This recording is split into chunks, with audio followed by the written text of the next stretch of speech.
I shall greet everyone with courtesy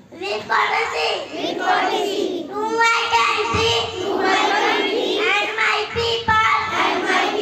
I pledge my devotion in their